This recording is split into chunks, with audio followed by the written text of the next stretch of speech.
In today's episode, we dive deeper into cybersecurity, exploring its challenges and evolution.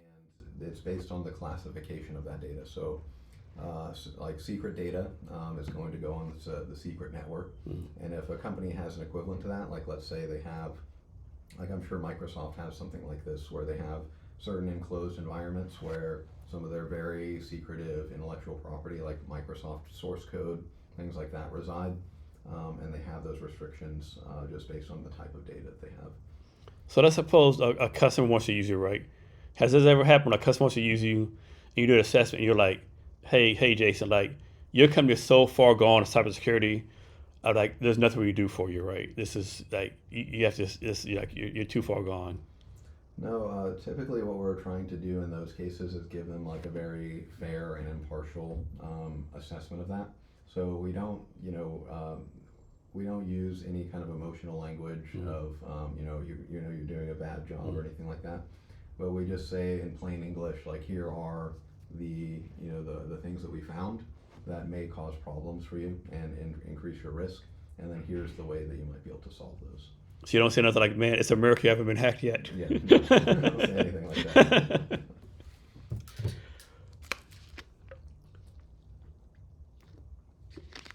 As far as the customers, like how long they usually stay with you? So we have some customers that have been around for a very long time, and then we have customers that have just used us one time for one service, and then that was it.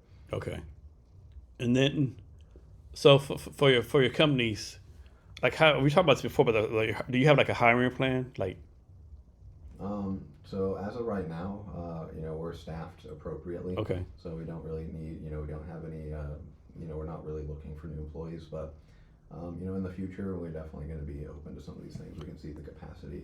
and the CEO, how do you make sure you're taking care of your people? Like, make sure they're getting the coaching they need, the professional development they need, all that kind of stuff.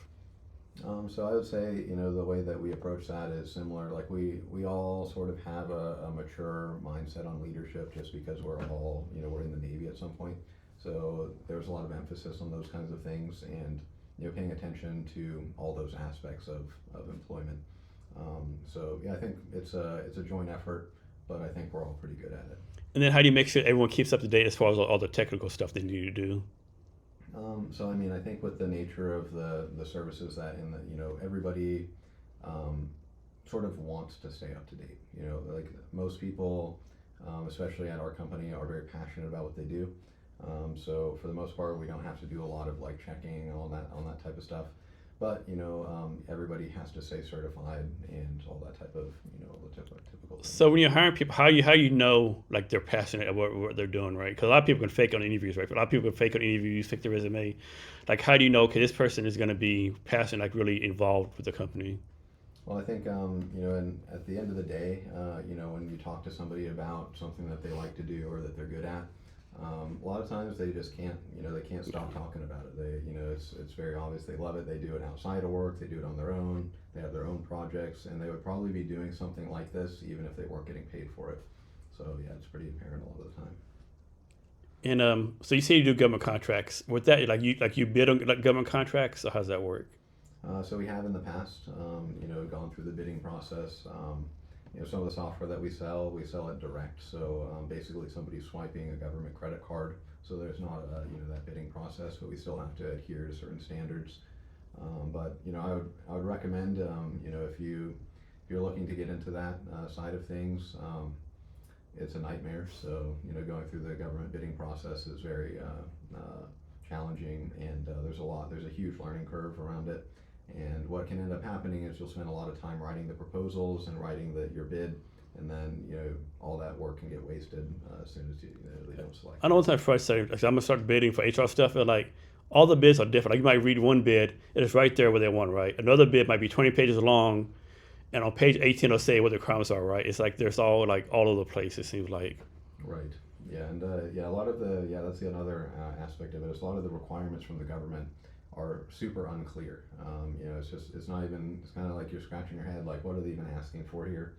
And a lot of the times, like you got to use the language that they have listed in their proposal, their RFPs, and all these things. And again, really, I think the most frustrating part a lot of the time for people is that they'll spend all the time writing, a 10-page proposal, and there's a very small chance they get selected, and then all that time. Or you do all the work and then you notice we're not taking proposals this time. This is for research only, right? You're like, crap. Oh yeah. You're like, are you kidding me right now? Right. Yeah, it's frustrating. Yeah, but I've heard like when you say get a contract, you first locked in because that's like you're almost guaranteed money if you can win it. But yeah. Right, exactly. It's a great place to be. I mean, the government pays its bills. The government is always is very reliable. But getting your foot in the door is very, very difficult. Yeah. So, do you have a preference between private and public, or just whoever pays the bills? I think it's hard to say. I would say that oftentimes there's a big trade-off. Oftentimes, working with the government or for the government can be a bit more exciting, just because what you're doing is sort of more high impact. And you're affecting bigger things, but working for the private sector is often like a lot smoother. So, kind of a subject like with the stuff going now in the war, like between Israel and Iran, right? Do you ever get excited about how Israel did all this stuff to Iran, like all the top secret stuff, all the stuff they did? Do you ever wonder like how they did that? I mean, truthfully, at this point in my career personally, almost nothing in cybersecurity surprises me anymore. So a lot of the techniques. Yeah, it's very interesting to see how they implemented those things, but once you hear that they've happened, it's sort of like, oh yeah, that's pretty commonplace in the arena of cyber warfare. So, when did cybersecurity start? Actually, has it always been around since computers started, or is a field that started 10 years ago? Like when did cybersecurity as a career field actually start? That's a good question. It might have been before my time. But I imagine, you hear the original computers that, like Windows 95, Windows 3.1, the really old operating systems getting like I think back in the old days, like malware and viruses, they were way easier to write, way easier to proliferate, but they were a lot of times like less serious. So, you'd hear like malware that would just make your screen go all like wavy, or they would have some guy's face like bumping around on your screen, sort of as a joke. I think the first known this is something I can't quote directly, but I think one of the first known variants of malware, worms that was going around, that was very popular. The guy who wrote it actually put his name in the virus, because it wasn't so much of a problem back then.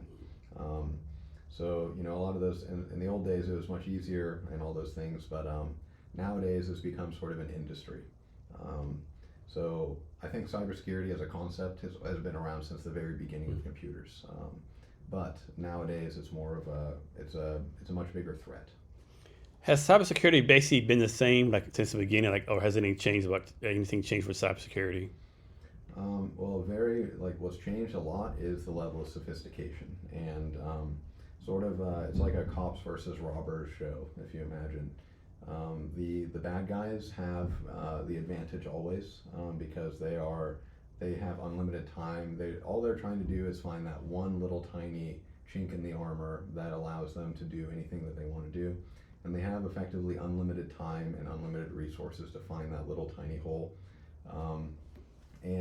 So in response to that, there's been enormous amount of money, resources, time, people, energy put into patching every possible hole.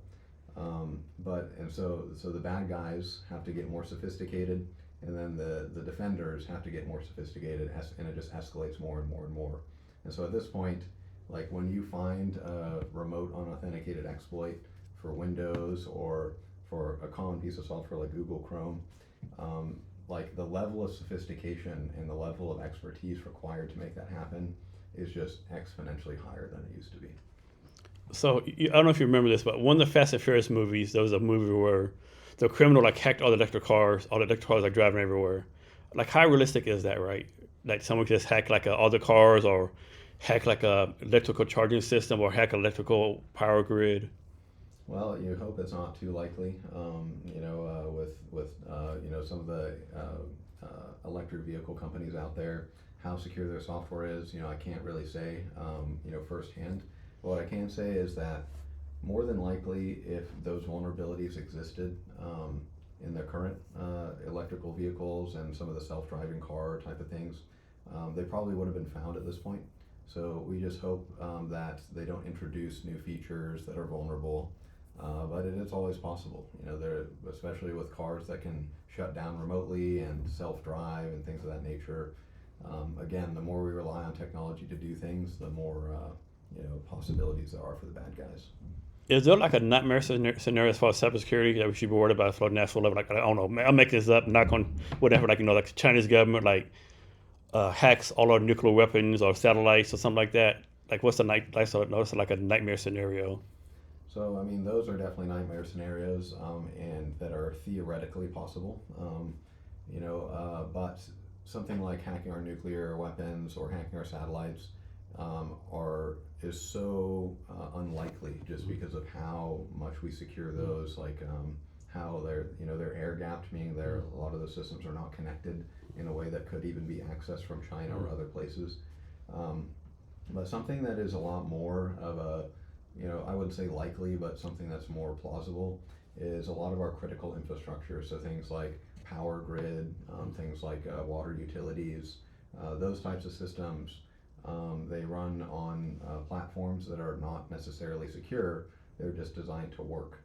And so the something that's been sort of a trend for the past few years is securing what's called operational technology, which is those, you know, the logic controllers for opening, you know, water plants and valves and things like that. Yeah. So actually, with the future of cybersecurity, do you have any concerns about the future of cybersecurity? Well, I would say that, you know, I have a general concern that, you know, I think that things are not going to get better. That's what I can say. I think that overall, like you know, with how you know, technology evolves and how things get more and more, you know, ubiquitous everywhere. I don't think that cybersecurity is going to become less of a problem. I think it's just going to become more of a problem over time. So how do you balance like a beam between like remember the thing? I think it's called Chicken Little. The sky is falling. Like, how do you balance like the sky is falling, everything's bad for cybersecurity versus no, like cybersecurity is the best place to be. Like, how do you balance those two things? You mean as far as like just, you know, as far as you know, being in the industry and being worried Yeah. about the future versus like saying, oh, this is the best place to be. Yeah.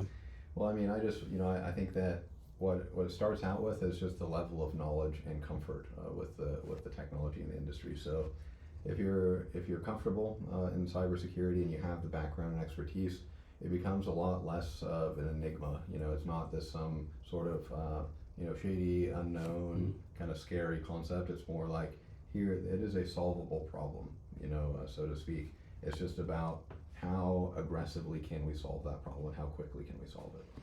And can you talk about what your software does? So our software helps automate compliance. So if you think about what cybersecurity compliance is, just to describe it, you can just imagine it like a giant Excel spreadsheet with all of the checks for, you know, one check mark on this might be enable multi-factor authentication on all your accounts.